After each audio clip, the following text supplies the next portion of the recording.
الو السلام عليكم. عليكم السلام ورحمة الله وبركاته. magacaaga iyo meesha ka soo hadlayso. وداعي حيرو إبراهيم حيرو waxaan ka soo hadlayaa Yurub. daaci soo dhawow halkan waa Kah News. Sidee baad u aragtaa safarka ismada dhulbaanta iyo Fiqshini ee magaalada Muqdisho caasimadda dalka Soomaaliya ay ku gaadheen? waan salaamayaa bahda Kah News deegaanka reerishi si waxaan ugu shaqeynaysaa iyo wariye Kawti aad baad mahadsan tahay. waan bogaadinayaa garaadida reerishi ee Muqdisho jooga waayo waxay wadaan go'aankii iyo taladii shacabka reerishi garaadaduna maaha dad la bedeli karo waayo waxay garab ka haystaan gebi ahaanba reerishi. waa gartay halka waxay geeyeen waa go'aamadii laga soo saaray deegaamadeena oo ah ayaheena inaynu madax banaanaano dawladda federaalka dastuurka qabiyada ah iyo shuruucda caalamiga ah ay ogashahay cid waliba rabitaankeega oo xirnimo oo dimuqraadiyadeed inay xaq u leeyihiin. waa gartay dhanka kale dawladda federaalkana xujay ku tahay beeshii caalamka oo Muqdisho joogtana waxa loo cadeynayaa go'aamada la sido in xamar lala socodsiiyay dawladda federaalkuna ma diidi karto go'aamadeena haday diido waa la soo dhaariyay beesha caalamkana waa loo sheegay maamulkeena waa muqaddis weeye cid ka hadli kartaa ma jirto. maamulka Somaliland waxay sameynayaan garaado koobiya oo ay ugu dhahan waa garaado ka soo jeeda deegaanada gobolada Sool Sanaag Cayn iyaga sidoo aragtaa jabada Senegal gixisada wixii gacan ku sameeysa ay sameeyaan waa horgaladana sharciga ka yaala waxa weeye cidii ka hor timaada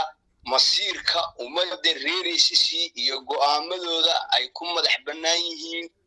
ama garaad ha ku soo magacaabeen asnam ama sarkaal ha ku magacaabeen waxa weeye shuruucda ka taala waxa weeye waa in sida cadawga loola dagaalamo umana shaqeynayso dadkani way dhaafeen xilligii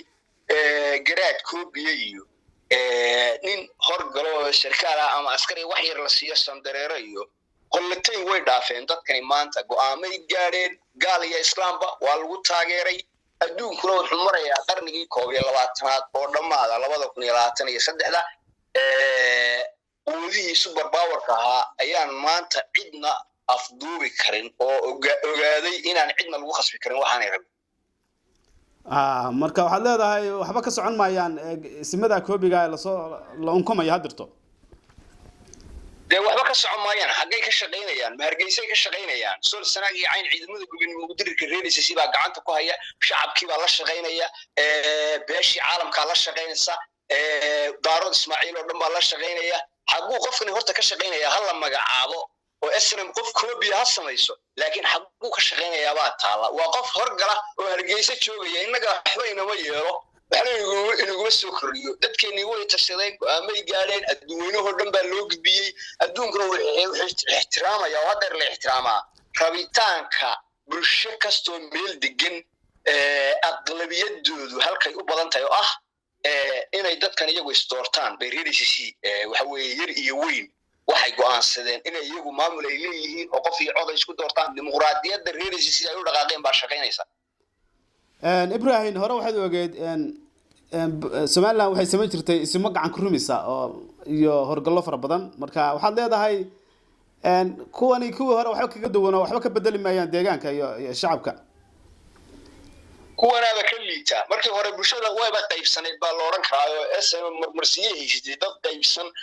iyadoo cadow ay kala fogeysay bay ka faa'iideysanaysaa laakiin maanta qofka ama waxa weeye isma ku magacaawdo SNM ama qof ay xil u magacaawday oo reerishi ha ku magacaawdo maanta waa dadka ugu liitay cidda halka aada waayo maanta bulshadii oo midaysan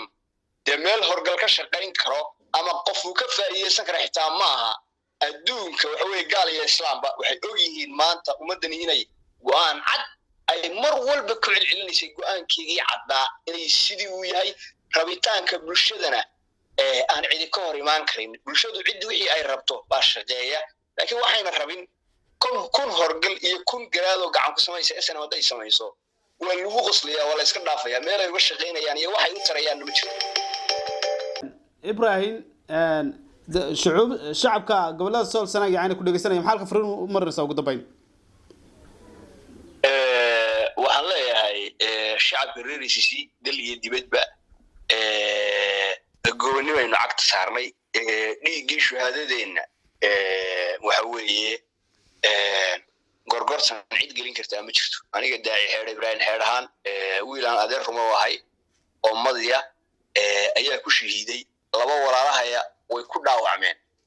mid dagaalkii hadeer u dambeeyay dadkii ku dhaawacay waxa midna maalintii yarkaan adeerka wahay u shahiiday uu dhaawacmay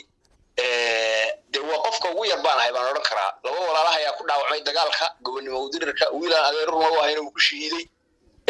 shuhaadadii dadkeena shuhaadadii dhiigeena dhiigii shuhaadadeena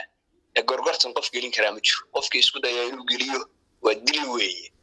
aan ka soo laabasho ahayn gobonimadeena iyo masiirkeena uu dhaqaaqay cidna loo daba fadhiisan maayo qofkii isagu wareeraya oo horgal noqonaya rag iyo dumarba inaga wax inoo yaala maaha ciidamada gobonimo udirku wixii ka hor yimaada cagtay marinaya insha Allah dadka shuhaadada Ilaahay u naxariisto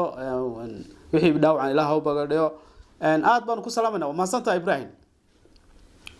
آمين آمين وما سنتي اللي بحواي السلام عليكم